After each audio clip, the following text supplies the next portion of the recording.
ED court కీలక ఆదేశాలు జారీ చేసింది. అక్టోబర్ 16న విచారణకు రావాలని ముఖ్యమంత్రి రేవంత్కు ఆదేశించింది. ఇవాళ విచారణకు హాజరయ్యారు మత్తయ్య. మిగతా నిందితులు హాజరు కాకపోవడంపై కోర్టు తీవ్ర అసంతృప్తిని వ్యక్తం చేసింది. గైర్హాజరైన వారిలో ముఖ్యమంత్రి రేవంత్, ఉదయ్ సింహ, వేం కృష్ణకీర్తన్, అలాగే సండ్ర వెంకటవీరయ్య, సెబాస్టియన్ ఉన్నారు. ఇక ముఖ్యమంత్రి రేవంత్ హాజరుపై ఇప్పుడు ఉత్కంఠ నెలకొంది. దానికి సంబంధించిన బ్రేకింగ్ న్యూస్ చూస్తున్నారు. ఇటు తెలుగు రాష్ట్రాలని పట్టు కుదిపేసింది ఓటుకు నోటు వ్యవహారం. ఇప్పుడు ఇదే కేసుకు సంబంధించి ఈ కేసులో కీలక పరిణామం చోటు చేసుకుంది. ఓటుకు నోటు కేసులో నాంపల్లి ఈడీ కోర్టు కీలక ఆదేశాలు జారీ చేసింది.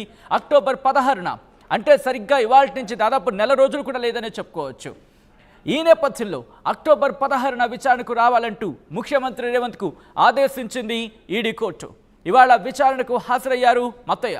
మిగతా నిందితులు హాజరు కాకపోవడంపై కోర్టు తీవ్రమైన అసంతృప్తిని వ్యక్తం చేస్తుంది.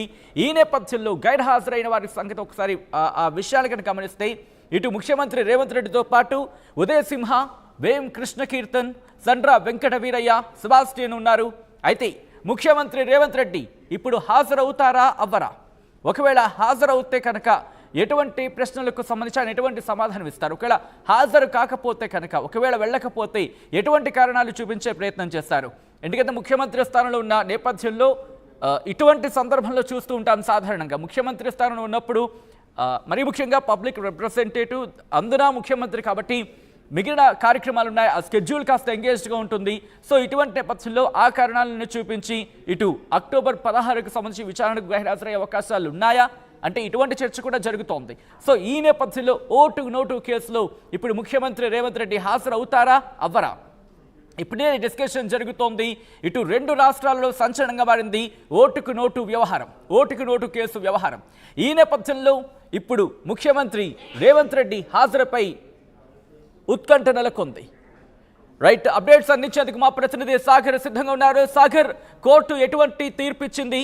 ఇటు ముఖ్యమంత్రి రేవంత్ రెడ్డికి సంబంధించి కావచ్చు, లేకపోతే మిగిలిన వారికి, గైర్హాజరైన వారికి ఎటువంటి డైరెక్షన్స్ ఇచ్చింది? సచిన్, తెలుగు రాష్ట్రాల్లోనే సంచలనం సృష్టించినటువంటి ఓటుకు నోటు కేసులో నాంపల్లి కోర్టు తాజాగా ఆదేశాలు జారీ చేసింది, కీలక ఆదేశాలు జారీ చేసిందని చెప్పుకోవచ్చు. ఇప్పటికే ఈడీ కేసును విచారించినటువంటి Nampally court CM Revanth Reddy October 16 తేదీన హాజరు కావాలంటూ కీలక ఆదేశాలు జారీ చేసింది. అయితే దీంతో పాటు ఈ కేసులో నిందితులుగా ఉన్నటువంటి రేవంత్ రెడ్డితో పాటుగా ఉదయ్ సింహ, వేం కృష్ణకీర్తన్ తో పాటుగా సండ్ర వెంకటవీరయ్య, సెబాస్టియన్లు ఈ రోజు విచారణలో గైర్హాజరయ్యారు. ఇందులో ఓన్లీ మత్తయ్య మాత్రమే కేసు విచారణకు హాజరయ్యారు. మిగతా వారు హాజరు కాకపోవడం పైన నాంపల్లి కోర్టు తీవ్ర అసహనం వ్యక్తం చేసింది. అందులో భాగంగానే అక్టోబర్ 16న విచారణ ఖచ్చితంగా రేవంత్ తో పాటు నిందితులంతా కూడా హాజరు కావాలంటూ కీలకమైనటువంటి ఆదేశాలు జారీ చేసింది. ఇది కొంచెం పొలిటికల్ గా హీట్ పెంచింది, రాజకీయ వర్గాలకు కూడా చర్చనీయాంశం అని చెప్పుకోవచ్చు. ఎందుకంటే టీడీపీ ఎమ్మెల్యేగా ఉన్నటువంటి రేవంత్ రెడ్డి 2015లో జరిగిన కేసు ఇది, ఓటుకు నోటు కేసు. అప్పుడు సంచలనం సృష్టించింది రాజకీయ వర్గాల్లో. కానీ ఇప్పుడు CM Revanth Reddy Congress party CM గా ఉన్నారు తెలంగాణ ప్రభుత్వానికి. ఈ నేపథ్యంలో ఈ కేసులో కోర్టుకు హాజరవుతారా లేదా అనేది ఉత్కంఠ నెలకొంది. దీనిపైన సీఎం రేవంత్ రెడ్డి కూడా దీనిపైన లీగల్ టీమ్ తో చర్చించి నిర్ణయం తీసుకునే అవకాశాలు కనిపిస్తున్నాయి. కానీ మొత్తంగా చూస్తే ఈ ఓటుకు నోటు కేసులో మాత్రం ఇది కీలక తీర్పు అని చెప్పుకోవచ్చు. టీడీపీ ఎమ్మెల్యేగా ఉన్నప్పటి కేసు, 2015లో ఉన్న కేసు అనేది ఇప్పుడు ఆదేశాలు జారీ చేసింది నాంపల్లిలో ఉన్నటువంటి నాంపల్లి ఈడీకి సంబంధించినటువంటి కేసు. సో మొత్తంగా అక్టోబర్ 16న సీఎం రేవంత్ రెడ్డి హాజరవుతారా లేదా అనేది కొంచెం చర్చాంశంగా మారింది, ఉత్కంఠగా మారింది. మరి ఇది పొలిటికల్ వర్గాల్లో చర్చాంశంగా మారిన నేపథ్యంలో ఎలాంటి నిర్ణయం తీసుకుంటారనేది వేచి చూడాల్సిన పరిస్థితి మనకు కనిపిస్తుంది. సచిన్, రైట్, ఒక్కసారి మీరు లైన్ అనే ప్రయత్నం చేయండి. ఎందుకంటే కొన్ని రోజుల క్రితం ఇటు సుప్రీంకోర్టు కూడా ఈ ఓటుకు నోటు కేసుకు సంబంధించి భోపాల్కి బదిలీ చేయాలంటూ అప్పుడు మాజీ మంత్రి జగదీష్ రెడ్డి విజ్ఞప్తి చేశారు. ఆ విజ్ఞప్తిని తోసిపుచ్చింది, అక్కడ ఓటు లభించింది అనుకునే మాట కావచ్చు, చర్చ కావచ్చు, జోరందుకుంది. కానీ ఇప్పుడు ఇంతలోని మళ్ళీ ED court, Nampally ED court ఇటు ఓటుకు నోటు కేసు వ్యవహారంలో అక్టోబర్ 16న హాజరయ్యి వివరణ ఇవ్వాలంటూ కూడా చెప్పిన నేపథ్యం. సో ఇప్పుడు ఎటువంటి పొలిటికల్ హీట్ పెరిగే అవకాశం ఉందని ఇంట్రెస్టింగ్ డిస్కషన్ జరుగుతోంది. ఒక్కసారి మా ప్రతినిధి సాగర్ దగ్గరికి వెళ్లే ప్రయత్నం చేస్తాను. సాగర్, పొలిటికల్గా ఇప్పుడు బజ్ అయ్యే అవకాశం ఉంది, ఎందుకంటే కొద్ది రోజుల క్రితం ఇటు ఓటు లభించింది అనుకున్నాం, కానీ ఇప్పుడు మళ్ళీ పొలిటికల్గా బస్ క్రియేట్ చేసే అవకాశం కనిపిస్తోంది. పొలిటికల్ విశ్లేషకులు కావచ్చు, లేకపోతే పొలిటికల్ అనలిస్టులు కావచ్చు, ఏమంటున్నారు?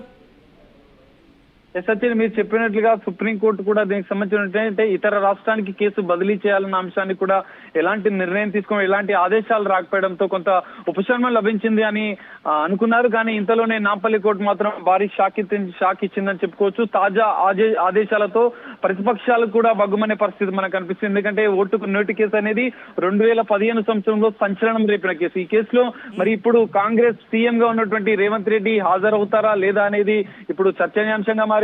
ప్రతిపక్షాలు కూడా పెద్ద ఎత్తున దీనిపైన మాట్లాడే అవకాశాలు మనకు కనిపిస్తున్నాయి. ఇప్పటికే బీఆర్ఎస్ నుంచి కూడా కొంతమంది స్పందించే అవకాశాలు మనకు కనిపిస్తున్నాయి. ఈ నేపథ్యంలో సీఎం రేవంత్ రెడ్డి మరి ఈ కేసు విషయంలో ఎలాంటి నిర్ణయం తీసుకుంటున్నారు? ఎందుకంటే సీఎం రేవంత్ రెడ్డితో పాటుగా మనకి ఈ కేసులో మనం ఒకసారి చూసుకుంటే ఉదయ్ సింహతో పాటుగా వేం కృష్ణకీర్తన్, సండ్ర వెంకట వీరయ్య, సెబాస్టియన్లు వీరంతా ఇప్పుడు ఒక్కొక్క స్థానంలో ఉన్నారు. కాబట్టి ఈ నేపథ్యంలో సీఎం రేవంత్ రెడ్డితో పాటు నిందితులంతా ఈ కేసు నిర్ణయం తీసుకుంటాం అనేది మనం ఒకసారి వేచి చూడాల్సిన పరిస్థితి మనకు కనిపిస్తుంది. సచిన్ రైట్, ఇదే అంశానికి సంబంధించి బ్రేకింగ్ న్యూస్ చూస్తున్నారు.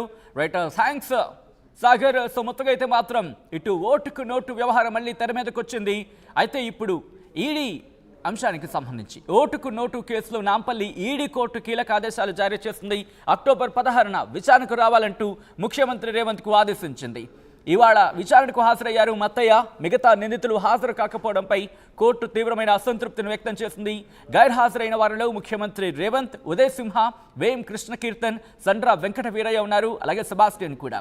ఇప్పుడు ముఖ్యమంత్రి రేవంత్ రెడ్డి అక్టోబర్ 16న కోర్టుకి హాజరవుతారా అవరా అనే అంశం మీద తీవ్రమైన ఉత్కంఠ రేగింది.